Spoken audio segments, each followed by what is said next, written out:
to another episode of SCFGLive, Science Club for Girls Live. I'm Hannah with Science Club for Girls, and that was Mr. Music with a brand new instrument. Very fun. Thanks, Mr. Music, and thanks for bringing your brand new instrument. It's always good to hear some new tunes. Well, I'm so excited that everyone is here today. I see Shalaya and Malaya are here, our superstar scientists. Be sure to write your name in the chat so I can say a special shout out for you. Now, I'm really excited because Shalaya and Malaya are going to teach us all about conduction and radiation today. But first, we need to bring in our super scientist friend, Namisha, to say hello. Let's bring her in. Hi, Hannah. Hello. Well, I was running in here to say hi to you, and I am sweating. It's really getting hot outside, and it's getting warmer inside my house. It almost feels like it's summer, but believe it or not, it's still technically spring. Summer officially starts on June 20th, which is the summer solstice. Summer solstice? Wait, what is that, Namisha? Well, it's when the northern hemisphere, where we are, is the most tilted towards the sun, and we have the longest day of the year because of this. After the summer solstice, it's officially summer until the fall.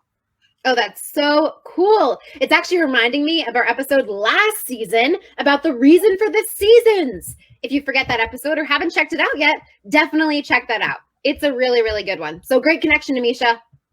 Yeah, well, that's why I'm excited to learn more about heat today so that I better understand how higher temperatures affect the world around me. Me too. But first, we got to talk about last episode because it was awesome. We were joined by our really good friends at the Harvard Women in Chemistry group, and they taught us all about acids and bases.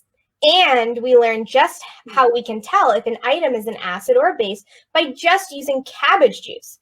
For example, lemon juice was an acid because it turned bright purple, while bleach was a base because it turned blue. We also saw that an acid in our breath caused the water and cabbage juice mixture to turn purple when we blew the bubbles into this mixture. Super cool. And instead of cabbage juice, a lot of scientists use things called pH strips to tell if things are acidic or basic. Just like the cabbage juice, pH strips turn different colors when exposed to an acid or a base. Yeah, my favorite part about last week was seeing inside a real-life chemistry lab. It was amazing. And all that technology and equipment they get to use every day to help them experiment just like we get to do. Me too. It was awesome. I love to see them wearing those super cool goggles and lab coats. It was awesome. And today, we're actually going to be able to meet another scientist and her super cool daughter. Shalaya is a scientist with National Grid. And her daughter, Malaya, is going to help her do an experiment about heat in their very own kitchen. Namisha, you ready to take a look? Yes, totally ready. I'm so excited. Let's take a look. Look, I want you to say, hi. Ready? Hi. 1, 2, 3. Hi. Hi. Hi. My name is Shalaya, and this is Malaya. Today we're learning about heat conduction. So heat conduction is when heat is transferred through molecular agitation or vibrations without any movement of the object as a whole.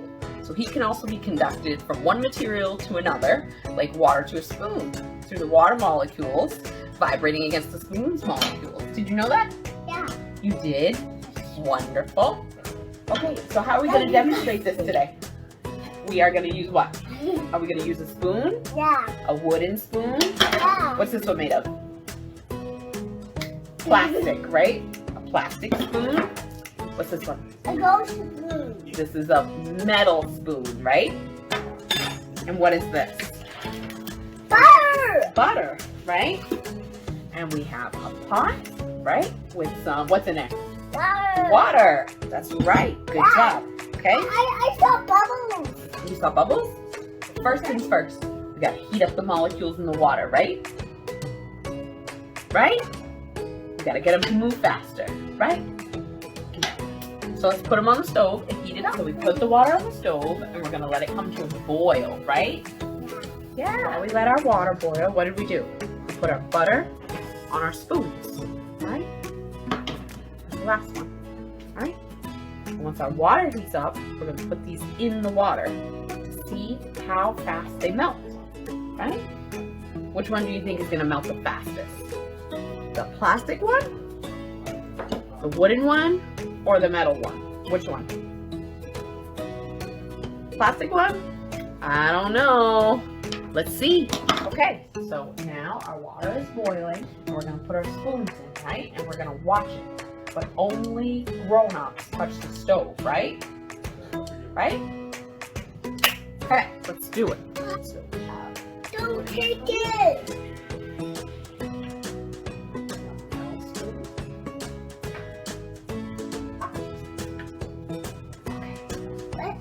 I can't touch a wooden stove. Okay, look it. Our butter already melted. Right? Yeah. Look at that.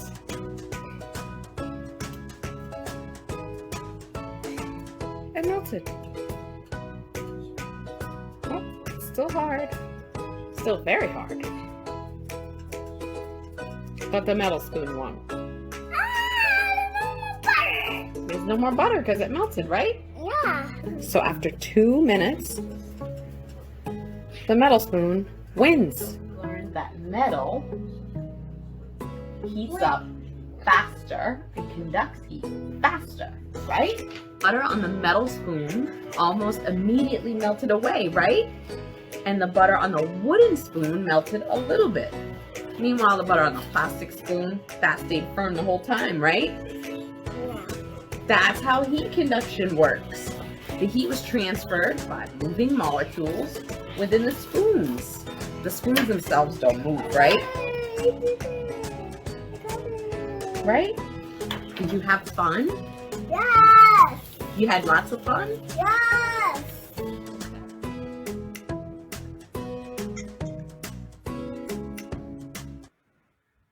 That was awesome and adorable. Super, super cool how Shalaya and Malaya made a hypothesis and conducted an experiment. Now, Malaya's hypothesis was that the plastic spoon was going to melt the fastest. But what did you think was going to happen, Amisha?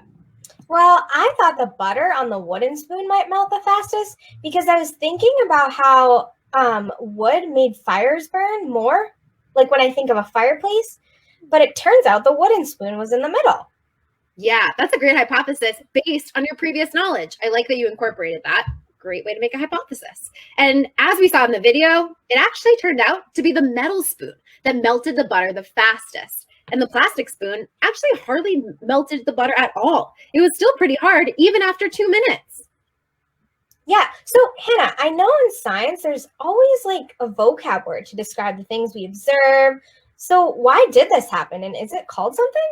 Yeah, great point. There always is a vocab word. And in this case, we observed a process called heat transfer. We actually talked about heat transfer in our episode with convection with our junior mentor, Olivia. If you didn't get to see that episode, go back and check it out.